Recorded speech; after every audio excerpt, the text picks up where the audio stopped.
Pendant des décennies, le monde a vu en le prince Philippe et la reine Élisabeth l'incarnation même d'une union indéfectible, un partenariat forgé dans le feu de la Seconde Guerre mondiale et consolidé par 70 ans de devoirs de tradition et sous le feu implacable des projecteurs internationaux.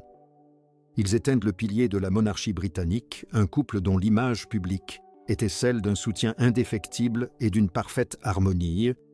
Pourtant, derrière les lourdes portes dorées du palais de Buckingham, une réalité bien plus complexe et souvent douloureuse se dévoilait. En 2017, après 7 décennies de mariage, le prince Philippe prit une décision qui provoqua un véritable séisme au sein du palais et laissa le public perplexe. Il ne souhaitait plus vivre avec la reine.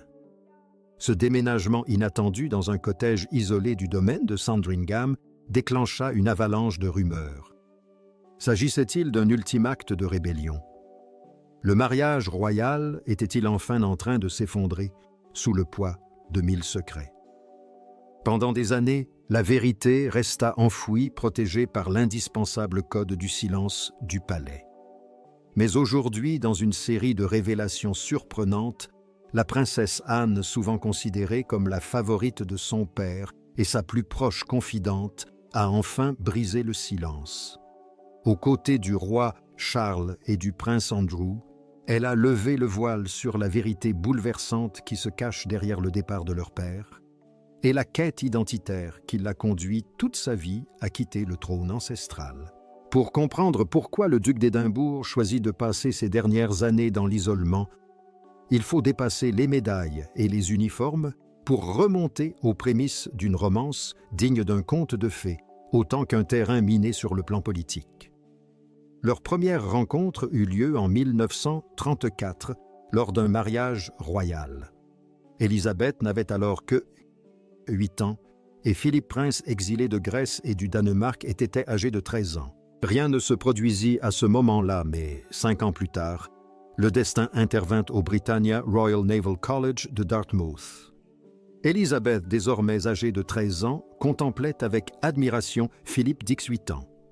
Un cadet grand blond et athlétique qui la divertissait, elle et sa sœur, lors d'une épidémie d'oreillons et de varicelle. Alors que d'autres étaient alités, Philippe sautait par-dessus les filets de tennis et jouait au croquet avec une insouciance et un esprit viking qui captivèrent la jeune princesse.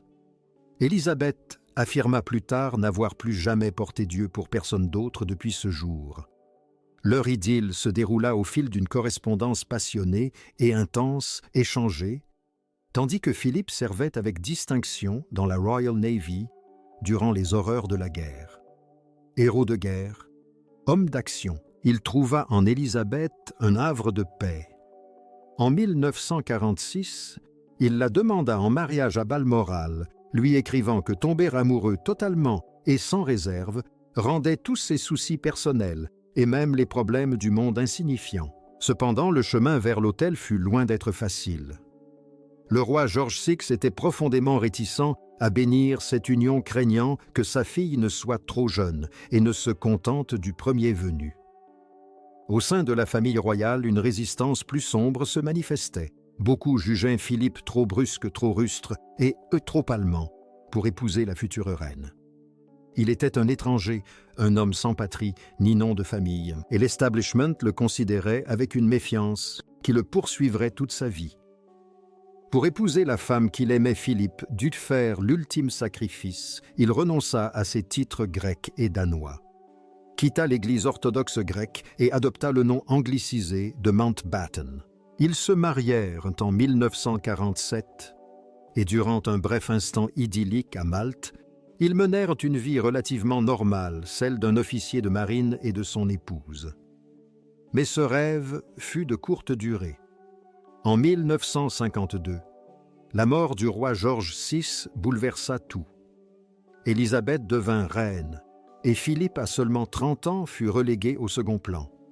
Il fut contraint d'abandonner sa brillante carrière dans la marine, une décision qui le déstabilisa profondément, lui qui était habitué à commander navires et hommes. Dans la structure sociale rigide des années 1950, Philippe se retrouva dans la situation rare et délicate d'être subordonné à son épouse et soumise à son autorité. Ce fut le début d'une crise d'identité qui allait le poursuivre toute sa vie et qui plus tard influencerait sa décision de vivre séparément. L'une des disputes les plus acerbes éclata lorsque l'oncle de Philip Louis Mountbatten déclara que la maison de Mountbatten régnait désormais en Angleterre. Cette déclaration provoqua une vive réaction de la reine Mary et de Winston Churchill, qui insistèrent pour que la maison royale conserve le nom de maison de Windsor. Philippe fut anéanti. Il entra dans une colère noire et déclara qu'il n'était qu'une sale amie-beuille, et le seul homme du pays à qui l'on interdisait de transmettre son nom à ses propres enfants. Bien que la reine ait finalement fait un compromis en créant le nom de famille Mountbatten-Windsor, pour ses descendants, la blessure à l'orgueil de Philippe ne s'est jamais vraiment cicatrisée. Il décrivait son rôle de prince consort comme un processus d'essai et d'erreur, se sentant souvent comme un mari réfugié au sein d'une institution qui ne définissait pas clairement son existence. Il s'est investi corps et âme dans la modernisation de la monarchie, insistant pour que le couronnement soit télévisé contre l'avis de la vieille garde et instaurant des garden parties informelles pour rapprocher le public. Homme d'une immense curiosité et d'une grande énergie, il a écrit 9 livres et est devenu le premier membre de la famille royale à utiliser un ordinateur. Pourtant, il restait toujours un peu en retrait par rapport à son épouse lors de chacune de ses apparitions publiques. Leur mariage était un jeu complexe de pouvoir et de soumission. Dans les affaires familiales, Élisabeth lui laissait l'initiative, mais en matière d'État, il était de fait réduit au silence. Il y avait des moments de profondes tensions humaines que le public voyait rarement. Un jour, alors qu'il conduisait la reine à un match de polo, la vitesse excessive de Philippe la rendit visiblement tendue. Lorsqu'elle prit une inspiration brusque, il lança sèchement que si elle recommençait, il la ferait descendre de la voiture. Malgré son rang, elle garda son calme et resta silencieuse. À l'inverse, il arrivait qu'elle lui crie de se taire devant le personnel, le poussant à quitter la pièce furieux. Ces horreurs de la vie domestique étaient aggravées par des rumeurs persistantes jamais prouvées d'infidélité. L'appartenance de Philippe au Gentleman's Lunch Club et ses longs séjours à bord du yacht Royal Britannia alimentèrent les rumeurs d'aventure avec des ballerines et des actrices. Le palais démentit systématiquement toutes les allégations et Philippe lui-même souligna avec sarcasme l'impossibilité de telles liaisons compte tenu de son escorte policière permanente. Pourtant, ces rumeurs accentuèrent son isolement, lui donnant l'impression d'être au centre d'un véritable nid de commérages qu'il ne pouvait maîtriser. Avec l'âge, la force et la constance dont Élisabeth parlait chez lui devinrent davantage une réalité privée qu'une performance publique. Mais en 2010, à 96 ans, Philippe décida qu'il avait assez donné. Il annonça sa retraite de la vie publique et fit le choix surprenant de s'installer à Wood Farm, une modeste ferme du domaine de Sandringham. Cette demeure avait appartenu au prince John, le prince perdu, qui y avait vécu dans la tranquillité et la solitude, et offrait à Philippe ce que Buckingham Palace n'avait jamais pu lui apporter, la paix. Il fut horrifié de découvrir à son arrivée un bus rempli de personnel qui l'attendait car il aspirait à une existence simple et sans faste. Dans l'intimité de Wood Farm, il s'adonnait à ses passe-temps favoris, la conduite d'attelage, la peinture à l'aquarelle et la lecture d'ouvrages historiques. Il était enfin maître chez lui, libéré des millions de personnes qui cherchaient à lui serrer la main chaque jour. Cet arrangement impliquait que lui et la reine passaient de longues périodes séparés, communiquant quotidiennement par téléphone. Un compromis entre intimité et préservation de sa santé mentale et physique. La révélation de la princesse Anne concernant cette période est à la fois bouleversante et éclairante. Elle a expliqué que le départ de son père n'est pas dû à une brouille ou à un manque d'amour, mais au besoin impérieux d'un vieil homme de redevenir un homme comme les autres, avant la fin. Il aspirait à se promener dans une ferme sans être surveillé par des caméras de sécurité ni disséqué par la presse à scandale. Il avait passé 70 ans à compromettre son identité. Son nom et sa carrière pour la couronne et Wood Farm étaient son dernier refuge. Anne, qui partageait le caractère abrasif, obstiné et déterminé de son père, le comprenait mieux que quiconque. Elle a constaté les ravages que la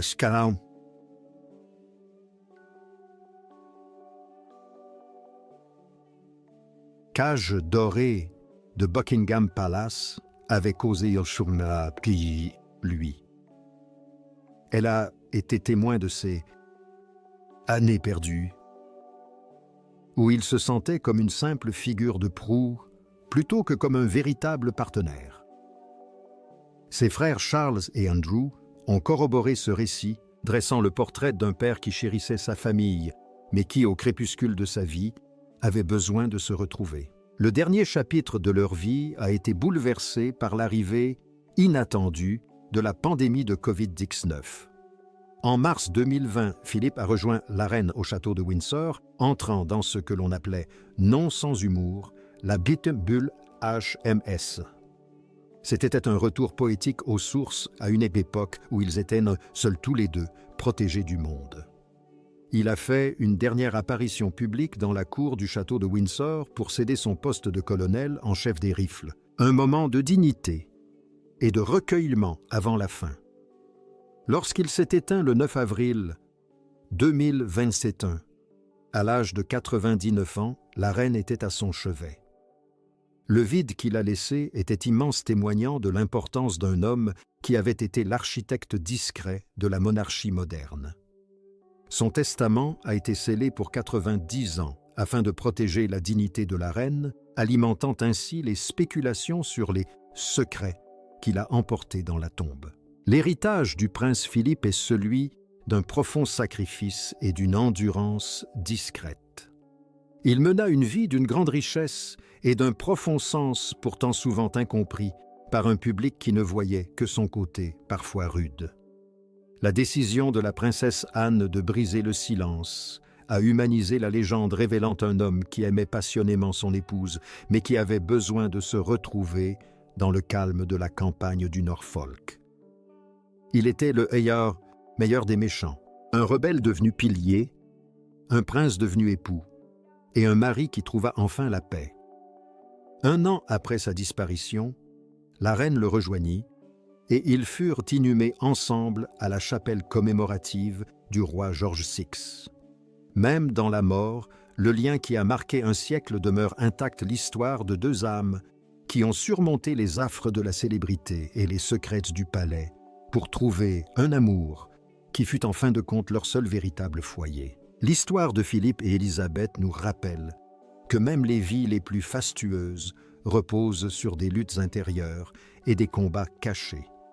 Philippe nous a montré qu'il est possible d'être à la fois incroyablement brillant et profondément seul, et que le rôle le plus important que l'on puisse jouer est celui où l'on est enfin soi-même sans s'excuser. Son parcours de prince exilé à pilier de la famille royale est un chef-d'œuvre de complexité humaine. Il était un homme de parole, un homme de son temps, une légende dont la voix continuera de résonner dans l'histoire. Alors que s'achève l'ère de la maison de Windsor telle qu'il l'a connue, la silhouette du prince Philippe se dresse fièrement, une figure indélébile du paysage qu'il a contribué à façonner. Il était l'exceptionnel et il restera à jamais dans nos mémoires. L'impact de sa décision de vivre séparément durant ces dernières années nous rappelle avec force que le droit à la vie privée est un droit fondamental même pour un membre de la famille royale. Ce n'était pas un acte de malice, mais un acte de préservation de soi. Il nous a appris que la vie est trop courte pour l'orgueil et que seuls les secrets du cœur comptent vraiment.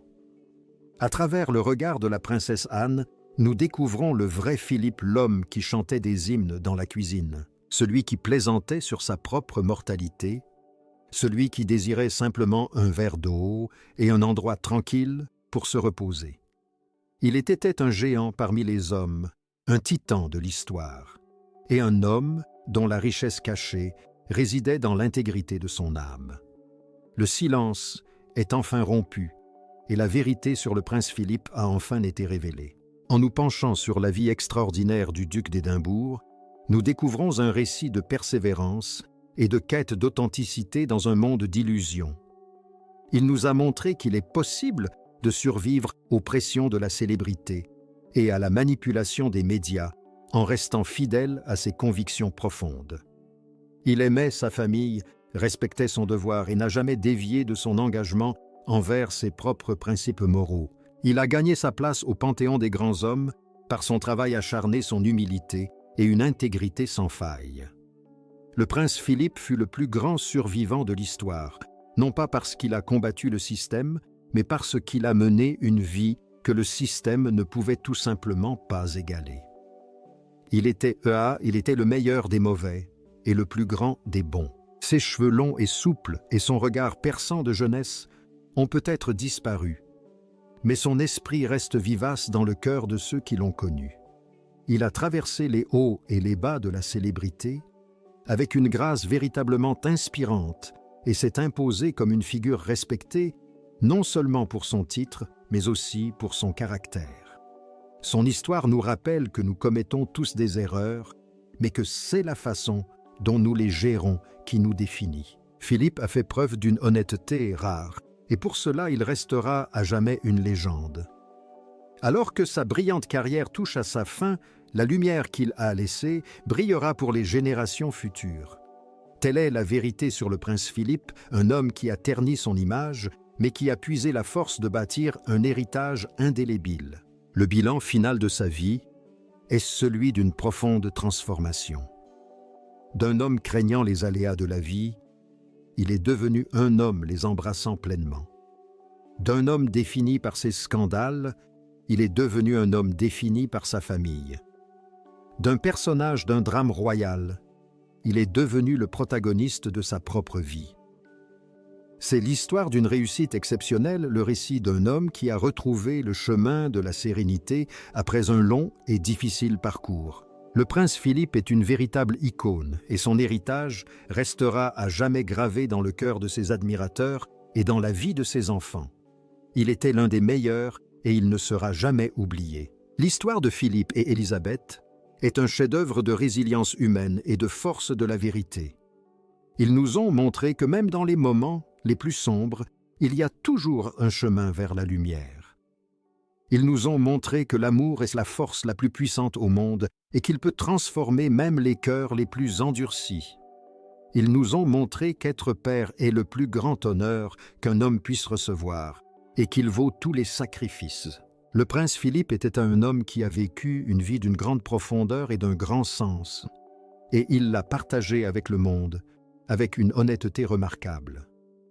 Nous sommes tous plus riches de connaître son histoire, et son parcours continuera de nous inspirer pendant des années. Le prince Philippe, l'homme, le mythe, la légende. Son histoire est enfin racontée et elle est magnifique. C'est le silence qui entoure désormais sa mémoire n'est pas un silence de vide, mais celui d'un profond et durable respect pour la vérité qu'il a vécue. Sa décision de rompre ce silence, à sa manière, par la voix de sa fille, fut un don au monde, une façon de garantir que son histoire soit racontée avec authenticité. Il a refusé d'être victime des circonstances ou des manipulations de l'institution. Il fut une force de la nature jusqu'à son dernier souffle, un homme qui comprenait que le rôle le plus important que nous jouons est celui que nous jouons pour nous-mêmes. Il a conservé sa dignité jusqu'à la fin, laissant derrière lui une œuvre qui continue d'émouvoir et d'inspirer. Il incarne une époque de la monarchie marquée par son intensité et sa sincérité, un héritage désormais immortalisé par son histoire commune et sa transformation triomphante. Tandis que nous voyons la nouvelle génération de la famille royale prendre la relève, nous savons que la voie qu'il a tracée reste accessible à tous, un chemin d'honnêteté, de labeur et de courage d'être soi-même.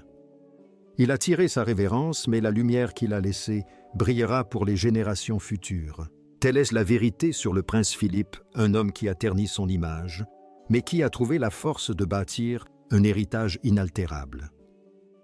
Il était le meilleur des mauvais et le plus grand des bons.